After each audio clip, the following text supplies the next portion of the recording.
Assalamualaikum warahmatullahi wabarakatuh. Alhamdulillahi rabbil alamin alladzi khalaqal mauta wal hayata liyabluwakum ayyukum ahsanu amala wa huwal azizul ghafur. Allahumma salli wa sallim wa barik ala Muhammadin wa ala alihi wa ashabihi ajma'in. Hadirin, judul kita kali ini adalah 5 kiat menghadapi persoalan hidup. Mengapa judul ini diulang kembali? Ya, berdasarkan permintaan bagaimana ini kok hidup rasanya bertubi-tubi masalah. Apalagi sekarang rasanya banyak sekali masalah.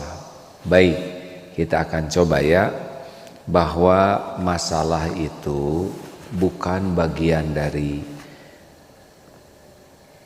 bencana. Masalah itu adalah bagian dari karunia. Yang menjadi bencana bagi kita adalah kalau salah menyikapi masalah. Seperti ujian, soal banyak, yaitu bagian dari karunia. Berarti kita berpeluang naik tingkat, naik kelas. Dan kita gagal lulus bukan karena soal, tapi karena salah jawabannya. Ini penting ya. Jadi hidup tanpa masalah itu mustahil. Sesudah saya berusaha mendekat ke Allah, kok masalah rasanya makin banyak. Ya begini hadirin, kalau mau masuk SMA tidak mungkin ujiannya pelajaran SD. Mau kuliah kedokteran, masa pelajarannya ingin pelajaran SD terus. Kita harus siap menerima kenyataan ujian-ujiannya itu adalah ujian yang sulit untuk pelajar SD, tetapi sudah diukur untuk mahasiswa kedokteran. Misal begitu. Jadi Allah Subhanahu wa Ta'ala yang Maha Adil tidak akan menguji kita dengan sesuatu yang tidak sesuai kemampuan kita. Karena Allah Maha tahu siapa diri kita yang sesungguhnya. Keilmuan, kapasitas diri kita, intelektual kita, kadar keimanan, finansial, kemudian wawasan, pengalaman, daya tahan tubuh. Diri kita ini sudah diketahui dengan cermat dan sempurna oleh Allah Subhanahu wa Ta'ala. Dan kalau Allah menguji kita, Allah Maha Adil, udah pasti terukur sesuai pas dengan keadaan kita. Nah, kita harus siap bahwa hidup ini akan banyak masalah. Makin kuat iman, sebetulnya masalahnya juga makin besar dan berat. Dan yang paling berat menghadapi hidup ini adalah ujian kepada para nabi, rasul. Sesudah itu para sahabat juga diuji, para ulama juga pasti ujiannya berat. Tapi ada bedanya.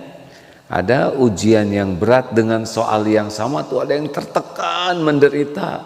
Tapi dengan soal yang sama ada juga yang tenang saja, bahkan bersyukur. Soalnya sama. Kenapa ini menderita, ini tidak? Hakikatnya adalah Allah yang memberikan taufik di hatinya sehingga paham. Ginilah seperti ulangan, soalnya sama susah, tapi kalau dikasih tahu jawaban, pasti lebih tenang, betul? 1. Dalam hidup ini kita harus siap. Judulnya siap menghadapi yang cocok dan menghadapi yang tidak cocok. Kenapa? Karena mustahil hidup ini akan selalu cocok dengan keinginan. Mustahil. Mustahil semua keinginan kita itu akan terwujud seluruhnya, mustahil. Mengapa? Karena keinginan kita pasti ada saatnya juga beradu dengan keinginan orang lain. Yang sederhana begini nih ya. Ini ada seorang akhwat atau seorang ikhwan diminati, ini ada yang minat nih. kurang lebih ada 50 orang yang tertarik ingin memperistri. Harus siap menerima kenyataan. Tidak mungkin semuanya terkabul, betul? Kalau terkabul ya tidak bisa. Sekarang nih ada pilkada, ya harus siap menerima kenyataan. Tidak mungkin 5 peserta 5-5-nya jadi gubernur. Dan, nah ini juga ada dannya. Yang kita inginkan itu belum tentu yang terbaik menurut Allah untuk kita. Jadi satu, kita harus siap keinginan kita tidak terwujud semua, dan yang kedua, kita pun harus siap bahwa yang kita inginkan itu ternyata bisa buruk menurut Allah. Dalilnya Al-Baqarah 216. A'udzubillahi minasyaitonirrajim. Wa asa an takrahu syai'aw wa huwa khairul lakum. Boleh jadi engkau tidak suka padahal baik menurut Allah. Kita enggak suka nih dengan kejadian ini, dengan persoalan ini. Tapi itu padahal Allah merancangnya baik untuk kita. Wa asa an tuhibbu syai'aw wa huwa syarrul lakum. Dan sebaliknya, boleh jadi kita suka sekali kepada sesuatu padahal itu buruk bagi kita. Berapa banyak yang ingin jabatan dan sesudah dapat jabatan ternyata dia tergelincir jadi masuk ke dalam penjara, gak kuat infrastruktur imannya, ilmunya untuk mendapatkan jabatan itu, jadi sombong, jadi takabur, jadi maling, hancur ya. Nah, rekan-rekan sekalian, jadi kalau sekarang menghadapi apapun harus siap. Tugas kita itu ihris ala ma yanfa'uk wasta'in billah wala ta'zaz. Niatnya lurus, itu sudah jadi kebaikan. Sempurnakan ikhtiar dengan sungguh-sungguh di jalan yang Allah sukai. Ini sudah kebaikan. Wasta'in billah, minta tolong kepada Allah dengan doa dan tawakal. Cukup. Selebihnya terserah Allah. Kalau baik semoga terjadi, kalau nggak baik jangan. Begitu hadirin. Jangan ngotot dengan sesuatu yang dengan keinginan kita saja, dengan keinginan duniawi kita. Jangan ngotot. Ngotot itu punya niat yang lurus, itu ngotot meluruskan niat. Ngotot itu menyempurnakan ikhtiar di jalan yang Allah suka, itu harus ngotot kita. Dan ngotot itu memasrahkan diri kita kepada Allah. Selebihnya nanti Allah atur. Kalau terjadian yang gak cocok dengan keinginan, nanti Allah akan menghibur hati kita, dibuka hati kita, jadi nggak kecewa. Ada yang mau menikah udah siap undangan, tiba-tiba batal. Ada yang membentur-benturkan tembok, tapi ada juga yang batal tuh sujud syukur. Kejadiannya sama, tapi kenapa? Ada yang stres, ada yang sujud syukur, tergantung Allah buka hati dah hatinya. Kalau Allah buka hati, yahdi qalbah namanya ya. Allah berikan petunjuk di hati, enggak berat. Berat ringannya sebuah kejadian itu tergantung paham atau tidak hikmah yang ada dalam kejadian itu. 2. Kalau sudah terjadi harus ridho. Ulangi, kalau sudah terjadi harus ridho.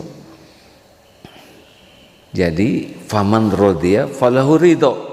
Barang siapa yang ridho kepada episode yang Allah takdirkan, maka Allah pun ridho. Nah di sini sebetulnya titik derita itu adalah tidak mau, bukan tidak mampu ya, tidak mau menerima kenyataan. Jadi hadirin sekalian, kalau sudah terjadi, kata-kata yang boleh kita lakukan, katakan itu adalah innalillah wa inna ilaihi raji'un. Alladzina idza asabathum musibah qalu innalillah wa inna ilaihi raji'un. Sesungguhnya kami semua milik Allah. Wa inna ilaihi raji'un, dan kami kembali kepadanya. Kata-kata lain yang boleh dikatakan kalau terjadi sesuatu adalah qadarullahi wa ma syaa fa'al. Ini sudah takdir Allah. Episode ini sekarang ini takdir Allah nih ya. Dan Allah melakukan berbuat apa yang Dia kehendaki. Fala taqul law anni fa'altu kana kadza wa kadza. Jangan mengatakan, duh kalau saya nggak begini, kalau saya nggak pergi, nggak akan hilang nih motor. Nggak boleh ngomong gitu. Sudah terima dulu takdir. Ini qadarullah. Takdirnya begini, pasti ada hikmahnya. Pasti ada kebaikan. Nah, beratnya itu adalah tidak menerima takdir. Saya tidak terima. Saya tidak terima. Nah, ini maksud ini tuh macam-macam ya. Harusnya takdirnya diterima, tetapi udah itu diusut, nah itu boleh ya. Misal dompet atau motor hilang, terima dulu ini takdir, memang sudah begitu adanya. Sambil lapor, sambil usut, bagaimana supaya ketemu, ya itu beda lagi. Tapi episodenya terima dulu. Ada yang kena COVID, terima dulu. Nggak bisa nggak diterima karena sudah terjadi. Seperti genteng jatuh kena jidat. Tidak bisa mengatakan saya tidak terima. Tidak mungkin nyebut tidak terima karena tanda terimanya sudah jelas ya, yaitu benjut. Begitu, terima, sudah terjadi, dia udah terima. Udah benjut, tinggal bagaimana benjut ini hilang. Dan tidak ada benjut-benjut yang lain. Nggak nerima benjut ini tidak menyelesaikan masalah karena udah benjut. Halo, bagaimana? Misal sepeda nggak ada, hilang, nggak diterima juga, udah nggak ada itu sepeda. Terima dulu, hari ini memang sepeda nggak ada. Sudah ini saya akan lacak cari, gitu hadirin. Nah, tapi di sini titik krusialnya, derita itu orang tidak menerima kenyataan. Ini tekanan terbesar yang membuat kita menderita. Terima kenyataan sambil perbaiki kenyataan. Terima dulu kalau nasi jadi bubur, terima sambil bagaimana ikhtiar bubur ini supaya jadi bubur ayam spesial. 3, jangan mempersulit diri. Jadi biasanya kalau kita ada masalah tuh yang tidak terkendali itu adalah pikiran kita. Waduh, ini sana sini, akibatnya kita itu menderita bukan oleh kejadiannya, tapi dari tidak terkendalinya pikiran kita. Terus mikir. Masih mending kalau pikiran ini bisa kembali ke Allah. Tapi menjadi masalah itu kalau tidak kembali ke Allah. Waduh, segala dipikir sana sini. Wah, kadang lebih berat, tertekan. Padahal ada Allah nih yang menguasai masalah kita. Nggak nyambung ke Allah. Yang disebut mendramatisir masalah itu adalah pikiran-pikiran yang liar, yang tidak terkendali, yang kemana saja dan tidak nyambung kepada solusinya, yaitu Allah Subhanahu wa Ta'ala. Maka suka disebut orang yang stres itu adalah kebanyakan mikir, kurang zikir. Harusnya bagaimana? Bagaimana Egi harusnya? Tiap mikir jadi zikir, pasti terkendali. Kenapa? Fadhkuruni adzkurkum, maka ingatlah padaku, itu firman Allah, aku ingat padamu. Pas kita mikir, ingat ke Allah. Allah yang maha tahu pikiran kita nanti menurunkan tenang di sini. Allah juga yang menggenggam pikiran kita, nanti dituntun pikiran kita tuh jadi terkendali. Tapi kalau kita mikir apapun dipikir, dan Allah yang maha mengetahui pikiran kita tahu, kita nggak minta tolong kepadanya, ya capek lah.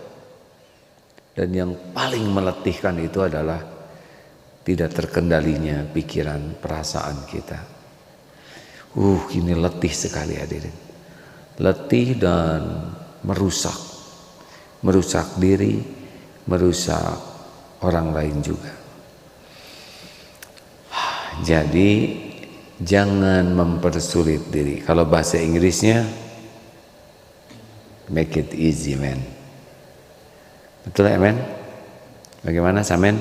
Setuju? Apakah semua dibuat mudah? Oh bukan begitu, maksudnya proporsional. Jangan juga nganggap enteng yang urusan berat, dan jangan juga membuat dramatis urusan sederhana. Proporsional. Maksud dari ucapan mengendalikan ini, jangan mempersulit diri, itu artinya tetap proporsional, adil. Nah, untuk mendapatkan cara berpikir proporsional harus nyangkut ke Allah. Tiap pikir, aduh ini gimana? Set ke Allah. Nah, lambatnya ingat kepada pertolongan Allah, itulah yang membuat otak kita menjadi lelah sekali, tidak terkendali. Dan ini kita-kita aja ya, sudah banyak pikiran kita yang berat, tetapi sesudah dijalani ternyata tidak seberat yang kita pikirkan. Show must go on. Apa artinya? Dilarang ya, dilarang parkir ya. Artinya hidup ini akan mengalir. Ya, saya umur 59 nih, Januari besok. Sudah banyak menghadapi, aduh, mungkin sebagian juga para pendengar sudah tahu ya, para pemirsa, sebagian kecil. Wow, tapi sesudah dijalanin, ya dengan catatan menjalaninya sekuat tenaga bersandar ke Allah ya. Nanti Allah berikan ketenangan, Allah berikan pikiran yang lebih jernih. Jadi titik krusialnya adalah tidak kembali ke Allah. Nah, salah satu di antara teknik berpikir kalau lagi ada masalah, aduh masalah berat, boleh juga kita bayangkan, tafakuri orang-orang yang masalahnya lebih berat dari kita.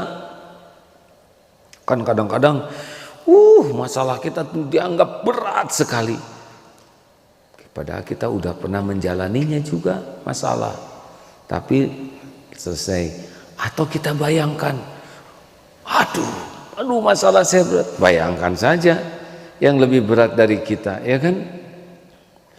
Ndud, berbaring, aden, ya teman-teman kita tuh teh isoh, gak bisa kemana-mana berpuluh tahun. Banyak sekali orang-orang yang di Palestina, di Uighur, yang jauh-jauh berlipat-lipat penderitaannya daripada kita. Nah, itu akan membantu membuat kita bersyukur kepada Allah bahwa ujian yang menimpa kita tidak segawat yang menimpa orang lain. Betul tidak nih? Kalau membayangkan yang diuji-uji berat sekali gitu, ujian kepada kita tidak ada apa-apanya, masih rezeki ada tempat berteduh, masih ada saudara, masih ada, banyak sekali pertolongan Allah. Tapi ya kita kadang-kadang lebih fokus kepada persoalannya daripada nikmat-nikmat yang ada di sekeliling persoalan yang Allah berikan. Betul? Betul kan hadirin? Ini kalau ada yang di masjid ini lagi persoalannya berat sekali, lah ini duduk di masjid, bukankah ini nikmat dari Allah kan? Saya tuh sulit sekali makanan, susah sambil makan itu. Hari itu makanan gimana? Untung tadi ada yang ngasih. Lah yang ngasih ini siapa? Hakikatnya kan Allah yang menggerakkan. Tapi yang dipikir waktu nggak ada makannya, bukan ketika makanannya itu ada disyukuri. Jadi lagi makan aja menderita karena pikirannya lagi nggak ada makanan, padahal lagi makan. Susah menjelaskannya ini. Jelas tidak nih? Saya kedinginan, padahal pakai selimut ya. Harusnya kan alhamdulillah ada selimut, tapi ada yang dipikirkan dinginnya aja itu teh. Nah, inilah pikiran yang tidak terkendali itu melelahkan. 3, jangan mempersulit diri. 4, ini gerbangnya ya, evaluasi diri. Nah, pintu pertolongan Allah tuh di sini. Tadi itu hanya prepare ya, persiapan. Lalu kita mulai buka pintunya, ketuk adalah dengan evaluasi diri. Apa maksudnya evaluasi diri ini? Dari sinilah keluarnya air mata taubat. Seperti yang kemarin diucap An-Nisa 79 ya, ma asabaka min hasanatin faminallah wa ma asabaka min sayyi'atin famin nafsik. Karunia apapun yang ada datang dari Allah, keburukan yang menimpa famin nafsik. Fabima kasabat aidikum, dari tangan perbuatan tanganmu sendiri. Keburukan apapun yang menimpa. Nah, biasanya kita itu gagal evaluasi diri kalau kita merasa diri kita sebagai korban. Jadi sibuk aja mencari kambing hitam, padahal the super black kambing. Kambing itu naon sih bahasa Inggrisnya? Kan kau atau kau mah kucing hadirin yang. Nah, biasanya benar kita disakiti orang, benar kita difitnah orang, benar harta kita diambil orang, itu benar ya. Tetapi semua ini ada sebabnya, yaitu zolam tu nafsi. Nah, biasanya orang-orang yang tidak bisa tobat itu adalah terus merasa dirinya itu sebagai korban. Padahal terjadinya kita diambil atau apapun itu diundang oleh dosa kita. Betul, maling itu memalingi, copet itu mencopet kita. Itu betul, kita korban dari copet. Tetapi terpilihnya kita menjadi orang yang tercopeti, kecopetan. Ini ada dosa di sana. Benar bahwa itu sudah berbuat zolim ke kita, tetapi takdir kita terzolimi itu apa nih yang mengundangnya? Mungkin kita jarang sedekah, mungkin kita tidak mau bayar zakat, mungkin ada hak orang lain yang tertahan, mungkin waktu belanja darmaji, dahar 5 di aku hiji yang ngambil barang banyak. Banyak sekali perbuatan buruk kita yang tercatat di sisi Allah. Dan mungkin kita sudah lupa kezoliman-kezoliman kita yang kita lakukan, yang sadar tidak sadar, ingat tidak ingat, tapi Allah ingat semuanya. Dan itu bekal balik ke kita, tidak ada yang ketukar. Nah, kalau kita bisa evaluasi diri, udah fokus aja sana, nemu dosa sendiri, bisa menyesal, bisa tobat, udah mulai kebuka itu. Pintu tuh sudah mulai kuncinya sudah dibuka, belum kebuka pintunya ya, tapi sudah ceklek pintu pertolongannya, karena air mata tobat itulah sebetulnya gerbangnya. Kalau tidak ada tobat ya nggak kebuka kuncinya. Nah, makanya selanjutnya yang kelima adalah cukuplah Allah sebagai penolong kita. Jadi kalau sudah ceklek, dibuka pintu pertolongan Allahnya. Nah, dan sekalian, bersandar kepada selain Allah namanya DTA. Apa DTA? Derita tiada air, atau sengsara selama-lamanya ya, atau apa ngarang lagi lah ya. Jadi udah nggak ada lagi yang bisa kita kejar. Surat Yunus 107 ya. A'udzubillahi minasyaitonirrajim, wa iyamsaskallahu bidzurrin fala kashifalahu illahu. Dan sekira Allah menimpakan kemudaratan kepadamu, tidak ada yang bisa menghilangkannya illahu, selain Dia sendiri. Galau, tidak ada yang bisa membuat tenang selain Allah. Sakit, tidak ada yang bisa menyembuhkan selain Allah. Gak punya uang, tidak ada yang bisa mencukupi selain Allah. Dililit hutang, tidak ada yang bisa melepaskannya, membayar utang kita selain Allah. Pokoknya apapun yang menimpa, yang diundang oleh diri kita sendiri, dan keburukan itu menimpa kepada kita, tidak ada yang bisa menghilangkan kepahitan itu illahu, selain Dia Allah. Wa yuridka bi khairin, dan jika Allah menghendaki kebaikan padamu, fala radha li fadli, tidak ada yang bisa nolak. Lunas, lunas. Jodoh, jodoh. Naik pangkat, naik pangkat. Punya kerjaan, punya kerjaan. Haji, haji. Sembuh, sembuh. Apapun yang Allah inginkan terjadi pada kita, demi Allah mutlak pasti akan terjadi. Yusibu bihi may yasha'u min ibadihi wa huwal ghafurur rahim. Allah berikan kepada siapa hamba yang dikehendakinya, dan Dialah Allah Maha Pengampun lagi Maha Penyayang. Jadi rekan-rekan sekalian, bulat sekarang. Jangan bersandar ke siapa-siapa, karena siapa-siapa itu makhluk ciptaan Allah, makhluk milik Allah, makhluk dalam genggaman Allah, yang tidak bisa nolong kita kecuali Allah yang menggerakkan. Gitu. Bersandar ke orang, orang juga banyak masalahnya. Nah, yang membuat hati tenang, wa may yatawakkal 'ala Allah fa huwa hasbuh.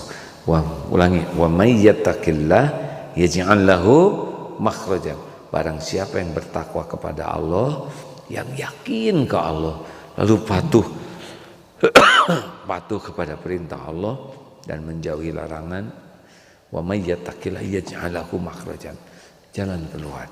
Semua masalah kita itu Allah sudah tahu.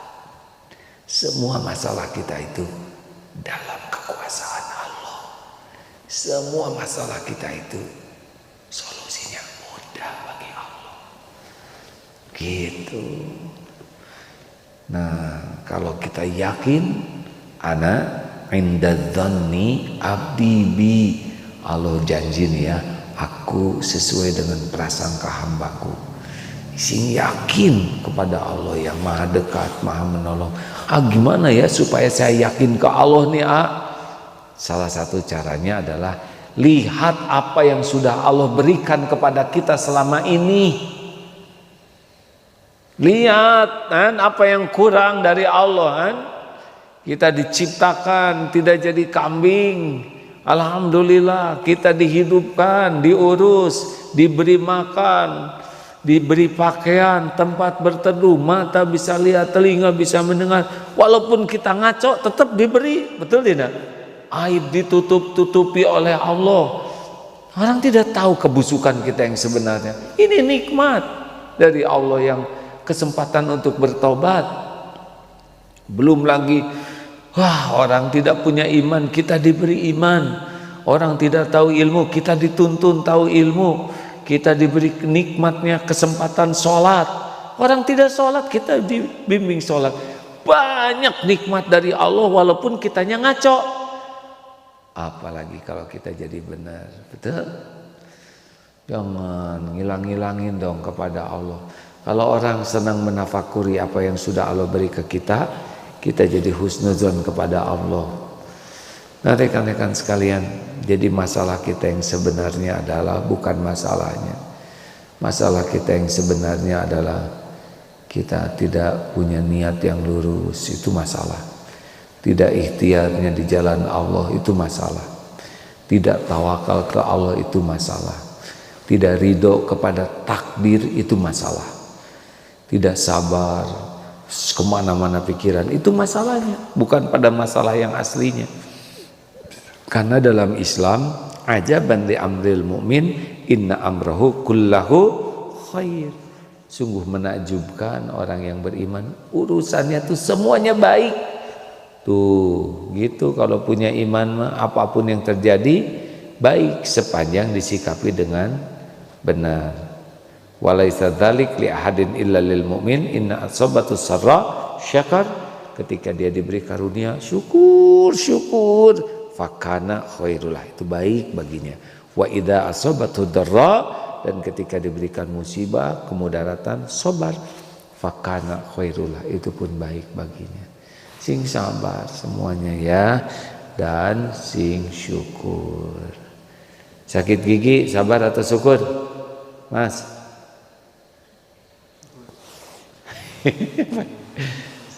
Mau nyebut sabar takut salah, nyebut syukur takut sakit.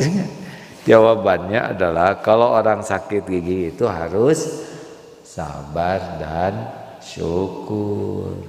Yang sakitnya disabari, yang tidak sakitnya disyukuri. Jadi aslinya kalau sakit gigi banyak sabarnya, banyak syukurnya. Lihat aja yang mana yang sakitnya, yang tidak sakit.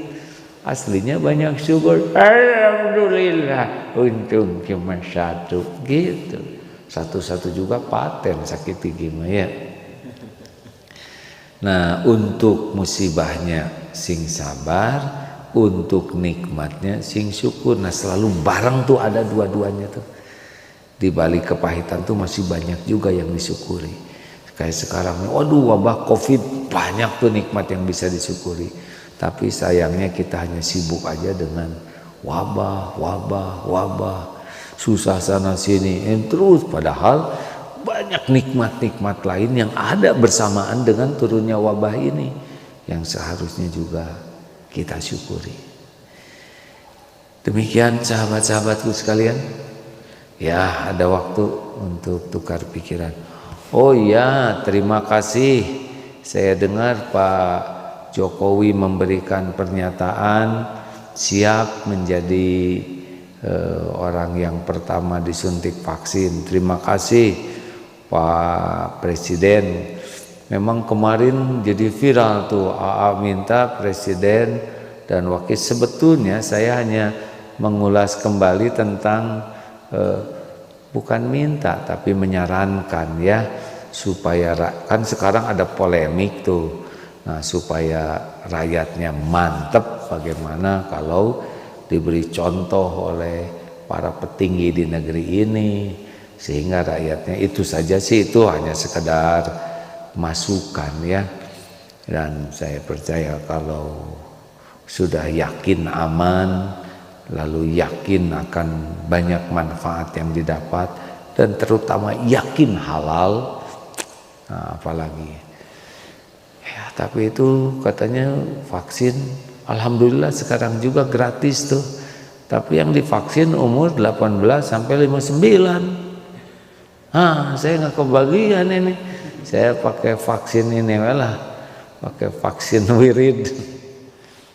Ya, menyempurnakan ikhtiar itu perintah Allah ya, sepanjang ya menuju kemanfaatan. Terima kasih kepada Pak Presiden atas pernyataannya, diawali dengan beliau dan digratiskan untuk masyarakat. Lanjut pertanyaan.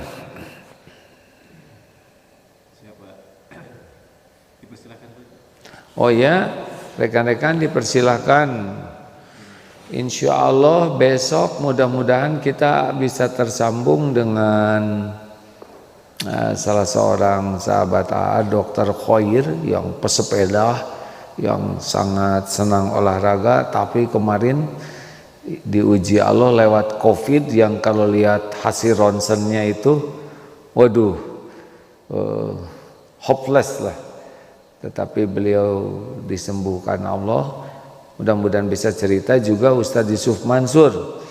Kalau memungkinkan besok Ustadz kita ngobrol di Njum yang disimak, supaya orang tahu bagaimana rasanya ya, sampai beliau mendoakan, wah jangan katanya.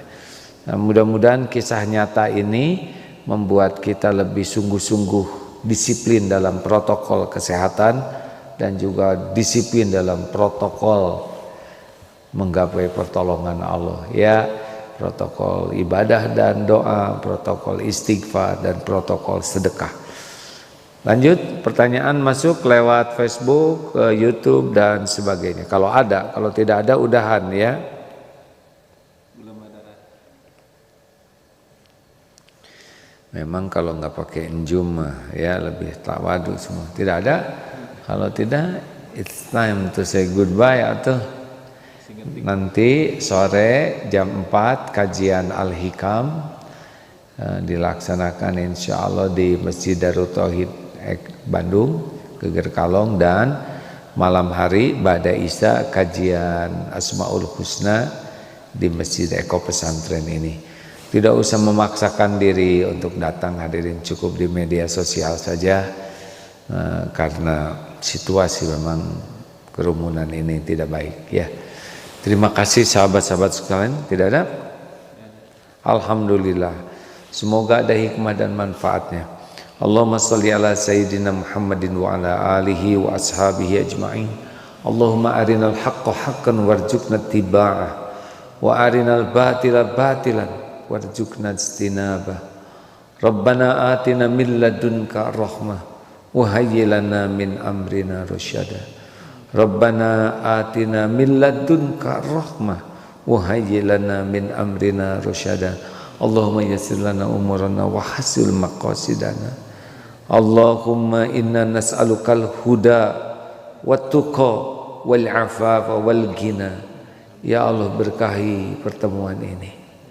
Tampakkan ya Rabb yang benar itu nyata sekali benar. Mudahkan kami menapaki kebenaran ya Allah. Mudahkan kami hidup istiqomah dalam kebenaran. Mudahkan kami menyampaikan kebenaran dan memperjuangkan yang hak ya Allah. Allahumma arinal batila batilan warzuqna tinaba. Ya Allah, tampakkan yang batil, yang buruk itu nyata sekali keburukannya, dan berikan kesanggupan bagi kami menjauhi keburukan, menjauhi hal-hal yang tiada Engkau ridhoi, dan berikan kemampuan bagi kami ya Allah untuk menyingkirkan kebatilan-kebatilan hanya dengan pertolongan. Ya Allah, bukakan hati kami agar menjadi hati yang yakin padamu. Allahumma inna nas'aluka imanan kamilan wa yaqinan sadiqan wa qalban khashian. Ya Rabb, tolonglah umatmu ini ya Allah. Tolonglah bangsa kami ini. Karuniakan para pemimpin yang benar-benar jujur, yang amanah, yang adil ya Allah, yang betul-betul istiqomah membela kebenaran, yang istiqomah menegakkan keadilan. Kami berlindung kepadamu ya Rabb dari siapapun yang berbuat tidak benar dan tidak adil. Tolonglah saudara-saudara kami yang sakit ya Syafi. Berikan kesembuhan, la syifaan illa syifa'u, syifaan la yughadiru saqama. Ya Allah, berikan kelapangan rezeki, kelapangan urusan bagi yang dihimpit masalah, dihimpit kekurangan. Bayarkan yang sedang dililit hutang ya Allah. Maha mudah bagimu membayarkan hutang siapapun. Ya Allah, berikan jalan keluar yang penuh berkah bagi yang hidupnya dililit masalah. Ya Allah, lindungi yang terancam, yang teraniaya. Engkau menyaksikan segalanya. Allahumma a'inzal Islam wal muslimin. Allahumma ansur mujahidin fi kulli makan. Rabbana atina fid dunya hasanah wa fil akhirati hasanah wa qina adzabannar. Subhana rabbika rabbil izzati amma yasifun wa salamun alal mursalin. Alhamdulillah hadirin sekalian. Sing sabar, jangan banyak berkeluh kesah. Jangan pamer penderitaan ke orang lain. Jangan bersandar kepada siapapun selain Allah. Subhanakallahumma bihamdik, asyhadu an la ilaha illa anta, astaghfiruka wa atubu ilaik. Assalamualaikum warahmatullahi wabarakatuh.